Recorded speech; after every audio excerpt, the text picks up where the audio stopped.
Actually, wildfires often occur in the dry season in Brazil, but this year has been worse than normal. According to INP, in additional fires are deliberately started in efforts to illegally deforest land for cattle ranching.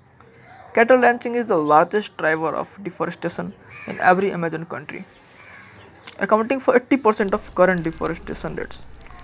Amazon Brazil is home to approximately 200 million